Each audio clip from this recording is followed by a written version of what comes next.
Halo guys, assalamualaikum warahmatullahi wabarakatuh. Apa kabar?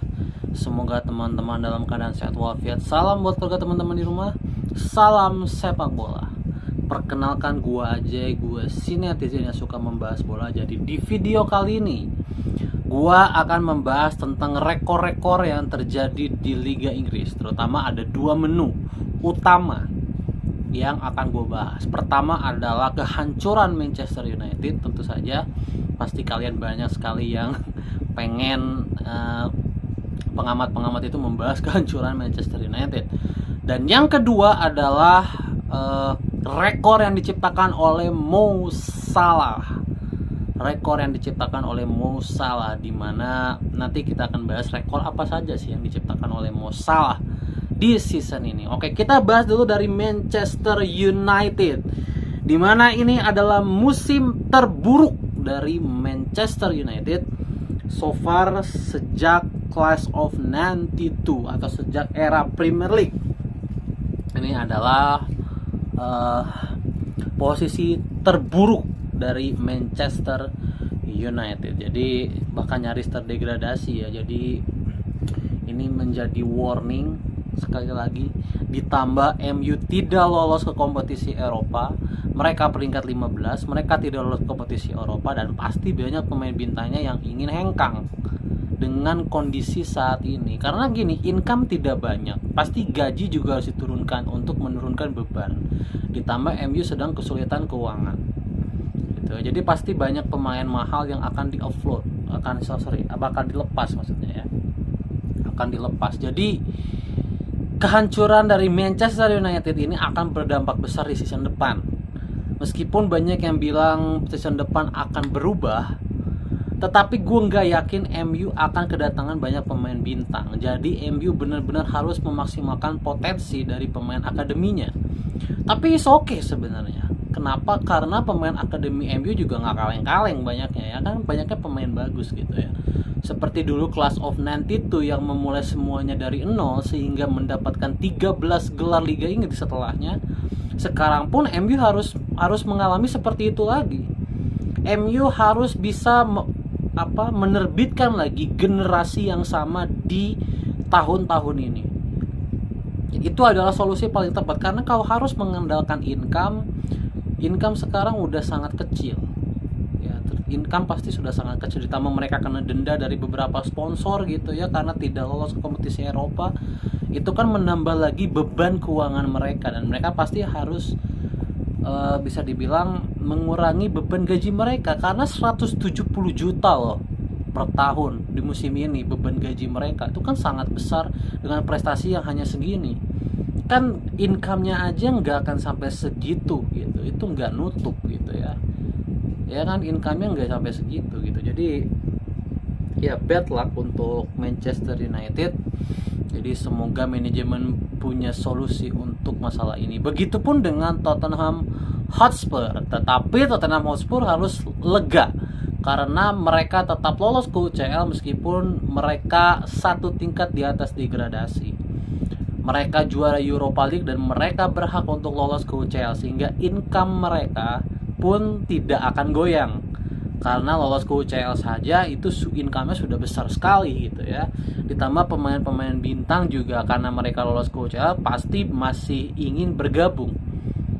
Ya, jadi untuk Tottenham kelolosan mereka ke UCL ini sangat membawa berkah ya untuk mereka, dimana mereka tidak akan kehilangan pemain-pemain bintangnya. Mereka juga mungkin bisa merekrut lebih banyak pemain bintang untuk menutupi kelemahan di season ini. Jadi gue rasa Tottenham akan kembali ke jalur Eropa musim depan ya, ke jalur 5 atau 6 besar. Jadi we'll see apa yang akan terjadi dengan Tottenham Hotspur musim depan. Dan soal rekor Mo Salah, dimana Mo Salah mencatatkan rekor sebagai pemain pertama di Liga Inggris yang berhasil mencatatkan top skor, top assist, dan juga pemain terbaik Liga Inggris.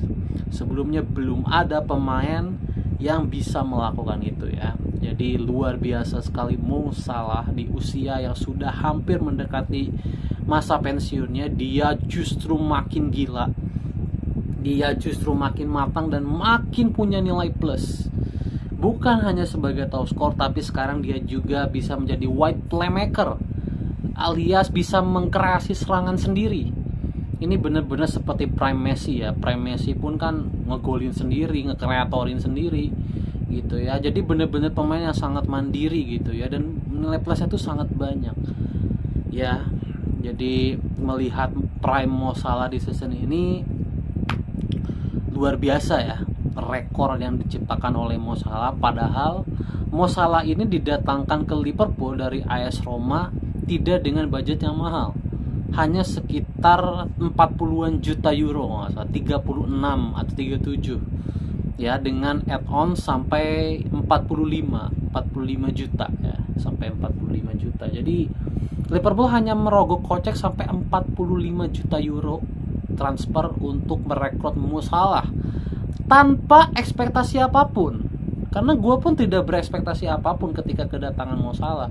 Ya gue rasa ya ini winger biasa aja gitu ya. Winger biasa aja, karena di AS Roma, di Fiorentina, di Chelsea juga dia meskipun dianggap Messi-nya Mesir, tetapi karirnya tuh sangat struggle. Di Roma dia tidak mencolok, di Fiorentina dia tidak mencolok.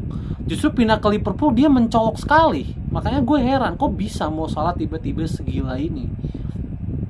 Ya, yang orang bilang katanya Messi-nya Mesir, bener-bener jadi Messi-nya Mesir sekarang. Bener-bener jadi Messi-nya Mesir, dan bener-bener di Liverpool gitu sejak tahun 2017 ya. Dia kan datang 2017 ya. Dan di musim pertamanya dia langsung membawa Liverpool ke final UCL. Gokil kan. Jadi berkah sekali sih Liverpool punya Mo Salah, dimana 7 tahun ini bener-bener yang gendong itu Mo Salah, yang membuat Liverpool sekarang bisa merengkuh 2 gelar Liga Inggris, lolos ke 3 final UCL gitu ya. Kemudian selalu bisa bersaing sampai ujung di FA Cup, di Carabao Cup. Itu bener-bener karena Mo Salah sih. Mo Salah luar biasa. Jadi dia datang dan langsung menjadi top scorer dan langsung memberikan apa? Kalian lihat kan kalau video-videonya 1 lawan 1 berhasil ngegolin. Terus juga dia kalau melihat golnya itu gol bener-bener mirip Messi di zaman dulu ya. Bener-bener curling, golnya tuh selalu curling gitu ya. Selalu curling dan selalu ada estetikanya gitu gol-gol dari Mo Salah ini. Jadi nggak sekedar gol gitu, selalu ada estetikanya golnya Salah itu. Jadi luar biasa. Mo Salah juga sekarang sudah masuk ke jajaran 10 besar pencetak gol terbanyak di Liga Inggris ya. Sekarang usia dia 32 tahun. Jadi dia masih ada prime sampai 2-3 tahun lagi. Dia udah perpanjang kontrak sampai 2 tahun ke depan. Jadi gua sangat bersyukur ya, dimana 10 tahun berarti ya, hampir 10 tahun ini Mo Salah akan berseragam Liverpool, dan prime-nya ini benar-benar di Liverpool. Jadi luar biasa Mo Salah ya. Mo Salah juga hampir aja mencatatkan rekor sebagai pemain yang memiliki kontribusi gol terbanyak di Liga Inggris. Tapi sayang golnya mandet ya, golnya mandet di akhir-akhir season, sehingga kontribusi gol dan asisnya hanya total 47. Gagal melewati Alan Shearer dengan 49 kontribusi gol ya. Jadi itu sebenarnya rekor yang ditunggu-tunggu, padahal cuma butuh 3 gol atau asis lagi untuk memecahkan rekor tersebut. Tetapi ya di Z pemain pasti ada turunnya. Mo Salah sedang mengalami penurunan. Tapi meskipun dia mengalami penurunan, dia mendapatkan seluruh achievement terbaik yang ada di Liga Inggris season ini. Ya, jadi luar biasa sekali lagi untuk Mo Salah. Meskipun ya dia gagal di ajang-ajang lainnya, di Carabao gagal, FA Cup gagal, UCL gagal, tapi dia menurut gue salah satu contender Ballon d'Or. Kalau Salah perform ya di pertengahan season, Salah bisa masuk lagi ke contender Ballon d'Or menurut gue. Kan kalau kita bicara kontender Ballon d'Or menurut gue ada 5 ya. Pertama udah pasti Lamine Yamal. Lamine Yamal ini kontender utama nomor 1 menurut gue. Kemudian nomor 2-nya adalah Rafinha ya, Rafinha dari Barcelona. Yang ketiga adalah Kylian Mbappe yang mendapatkan Golden Boot season ini. Yang keempat adalah Mo Salah, ya, Mo Salah yang bermain dua belas musim ini. Dan nomor 5-nya adalah Victor Gyökeres. Ya, bisa jadi Victor Gyökeres juga masuk, meskipun ada juga Pedri yang bisa masuk ya. Jadi antara Pedri dan Victor Gyökeres bisa mengisi peringkat 5. Gitu, tapi gue yakin lah kompetitornya kayak kalau ngalamin Yamal, Rafinha, Salah, Mbappe. 4 itu ya, nomor 5-nya bisa jadi Pedri atau Gyökeres gitu ganti-gantian. Oke, itu rekor yang terjadi di liga ini, jadi luar biasa. Congrats, see you di video selanjutnya.